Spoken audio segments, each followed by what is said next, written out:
معاشرے میں طلاق یافتہ عورت کا جینا محال کر دیا جاتا ہے۔ اگر کوئی بیوی یا طلاق یافتہ عورت دوسری شادی کر لیتی ہے تو اس پر طرح طرح کے الزام عائد کر دیے جاتے ہیں۔ مثلاً اگر عورت بیوہ ہے تو اس پر یہ الزام لگایا جاتا ہے کہ اس کے شوہر کو مرے ہوئے بھی زیادہ وقت بھی نہیں گزرا، اس کے شوہر کا بھی کفن بھی میلا نہیں ہوا کہ اس بے وفا نے دوسری شادی رچا لی۔ اسے دوسری شادی کی ضرورت ہی کیا تھی؟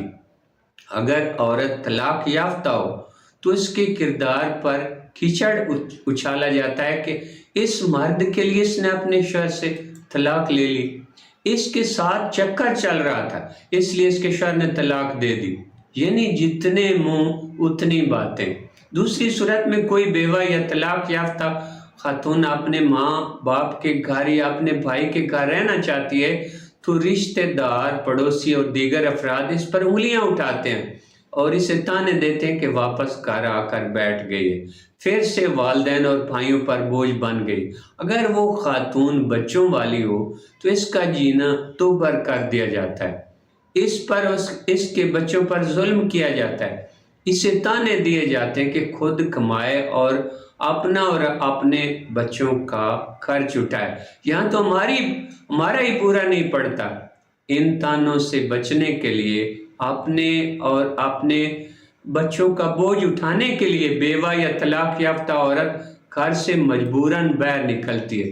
اسے کئی طرح کے مسائل کا سامنا کرنا پڑتا ہے۔ باہر کے لوگوں کو جب معلوم ہوتا ہے کہ یہ عورت اکیلی ہے تو اسے ان کی ناپاک نگاہوں اور جھلسا دینے والے جملوں کو برداشت کرنا پڑتا ہے۔ ایسی صورت میں جب وہ اپنے بچوں کو لے کر الگ گھر میں رہتی ہے تو اسے اپنے تحفظ اور بچوں کی ضروریات کو پورا کرنے کے لیے بڑی تگ و دو کرنا پڑتی ہے۔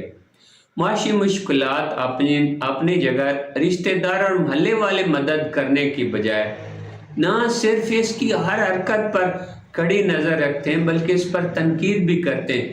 ایک وقت آتا ہے کہ وہ اپنا گھر بھی اس کے لیے غیر ہو جاتا ہے۔ وہ والدین جو کبھی اس کی بلائیں لیتے تھے اب اس کو بلا سمجھنے لگتے ہیں۔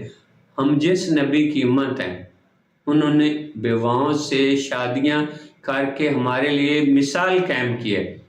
پچھلے دنوں سعودی عرب کی خواتین نے بھرپور احتجاج کیا کہ اہل حیثیت مرد اللہ کی رضا کی خاطر دوسری اور تیسری شادی کریں تاکہ بیواؤں کو سہارا ملے۔